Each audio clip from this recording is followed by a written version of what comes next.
Class मैंने आपको नया नवेला मौसम चैप्टर पढ़ाया था, जिसमें मैंने आपको 2 पैराग्राफ्स पढ़ाए थे। नया नवेला मौसम, इस चैप्टर में मैंने आपको दादाजी और मीनू और उसकी माँ की स्टोरी सुनाई थी। इसमें मैंने आपको दादाजी और मीनू और माँ की स्टोरी सुनाई थी, जिसमें आपको मीनू ने एक फ्रॉक पहनी थी जो एक पीले रंग की थी, और बसंत पंचमी के बारे में मैंने आपको बताया था। अब इस स्टोरी को पहले आप वो दोनों पैराग्राफ्स आप रिपीट करेंगे, उसके आगे आप तभी पढ़ेंगे। पहले उन दोनों पैराग्राफ्स को आपको पढ़ना है। तो आपने पैराग्राफ्स में क्या पढ़ा? सुबह के 7 बजे थे। सुबह के 7 बजे थे। माँ ने मीनू को उठाया। माँ ने मीनू को उठाया और नहा धोकर नई फ्रॉक पहनने को कहा। और नहा धोकर नई फ्रॉक पहनने को कहा। पीले रंग की फ्रॉक पीले रंग की थी। फ्रॉक पीले रंग की थी। मीनू को फ्रॉक बहुत पसंद आई। मीनू को फ्रॉक बहुत पसंद आई। वह तैयार होकर दादाजी के पास आई। वह तैयार होकर दादाजी के पास आई। दादाजी ने भी पीले रंग का कुर्ता पहना हुआ था। दादाजी ने भी पीले रंग का कुर्ता पहना हुआ था। फ्रॉक का रंग कैसा था? पीला। मीनू को फ्रॉक बहुत पसंद आई। नई नवेली फ्रॉक किसने पहनी? मीनू ने।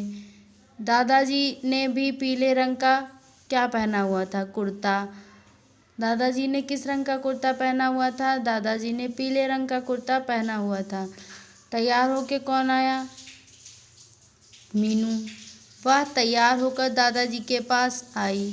वह तैयार होकर किसके पास आई? वह तैयार होकर दादाजी के पास आई। उसने दादाजी के पास आई। दादाजी ने भी पीले रंग का कुर्ता पहना हुआ था। मीनू ने कहा था दादाजी से, मीनू, देखिए दादाजी मेरी नई फ्रॉक। देखिए दादाजी मेरी नई फ्रॉक। दादाजी, वाह वाह बहुत सुंदर लग रही है। वाह वाह बहुत सुंदर लग रही है। मीनू, दादाजी, आज घर में सभी ने पीले रंग के कपड़े क्यों पहने हैं? मीनू, दादाजी, आज घर में सभी ने पीले रंग के कपड़े क्यों पहने हैं?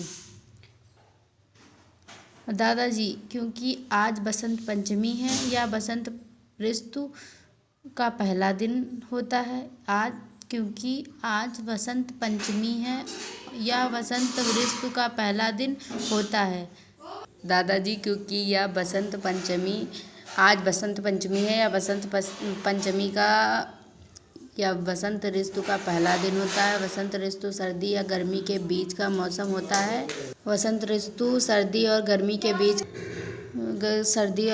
बीच का मौसम होता है। मीनू, मतलब बसंत ऋतु में ना तो सर्दी होती है और ना ही गर्मी होती है। फिर कैसा मौसम होता है दादाजी? मीनू ने कहा था, अपने दादाजी से पूछा था, मतलब बसंत ऋतु ना तो सर्दियों में होती है और ना ही गर्मियों में, तो यह फिर कैसा मौसम होता है दादाजी? तो दादाजी ने उसके आंसर दिया था।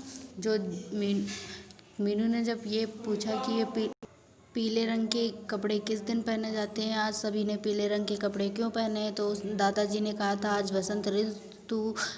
बसंत पंचमी है। बसंत ऋतु का पहला दिन होता है। बसंत ऋतु में बसंत ऋतु सर्दी और गर्मी के बीच का मौसम होता है।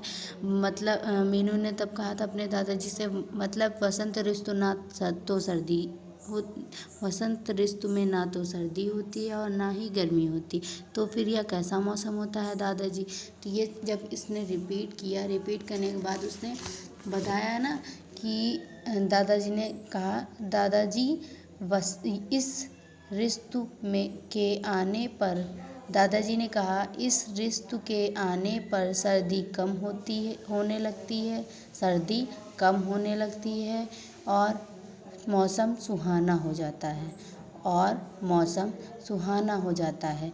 मीनू, चलो बाहर बगीचे में चलते हैं।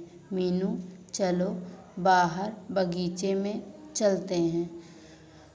वहाँ तुम महसूस करोगी कि मौसम में क्या बदलाव आया है। चलिए दादाजी, मीनू ने कहा। चलिए दादाजी। दादाजी ने क्या आंसर दिया था जब मीनू ने कहा था कि वसंत ऋतु में ना तो सर्दी होती है और ना ही गर्मी होती है, तो फिर ये कैसा मौसम होता है दादाजी? तो दादाजी ने कहा, दादाजी बोले, इस ऋतु के आने पर सर्दी कम होने लगती है और मौसम सुहाना हो जाता है। मीनू, चलो बाहर बगीचे में चलते हैं। चलो, मीनू से दादाजी ने कहा, मीनू चलो बाहर बगीचे में चलते हैं। वहाँ तुम महसूस करोगी कि मौसम में क्या बदलाव आया है। मीनू, चलिए दादाजी। दादाजी, देखो मीनू, पेड़ों पर कितने नए नए चमकीले पत्ते आ गए हैं। पेड़ों पर कितने नए नए चमकीले पत्ते आ गए हैं। चारों ओर फूल ही फूल खिले हैं। रिपीट करिए।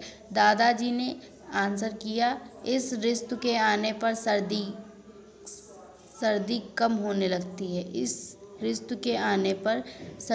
होने लगती है और मौसम सुहाना हो जाता है। मीनू, चलो बाहर बगीचे में चलते हैं। वहाँ तुम महसूस करोगी कि मौसम में क्या बदलाव आया है। मीनू, चलिए दादाजी, देखो मीनू, पेड़ पर कितने नए नए और चमकीले पत्ते आ गए हैं। हाँ, चारों ओर फूल ही फूल खिले हैं। अब आप चैप्टर को आपने पढ़ा, क्लियरली आपने हर बात इसमें की समझी और आपने जाना कि चैप्टर में बहुत सी चीज़ें हैं। अभी जो पैरा मैंने आपको रिपीट करवाया है उसे आप स्टार्टिंग से मैंने आपको रिपीट करवाया है, तो इस वजह से आपको कुछ नहीं करना, आपको सिर्फ वीडियो को ध्यान से सुनना है और समझना है, जिससे कि आपको हर एक पॉइंट क्लियरली समझ में आ जाए। और वीडियो में आपको अगर कुछ भी ना समझ में आए तो आप मुझे फ़ोन करें या मैसेज के द्वारा आप पूछ सकते हैं। बट आपको जो ना समझ में आए वो आप ज़रूर मुझसे पूछें। ओके, तो आपने अभी चैप्टर में बहुत सारी चीज़ें सीखी। वसंत ऋतु के बारे में सीखा, वसंत ऋतु में कैसे मौसम होते हैं वो सीखा। ये सारी चीज़ें आपको क्लियर हुई। Okay, thank you class. अब आप इसे वीडियो को ध्यान से सुनिए। Okay, thank you.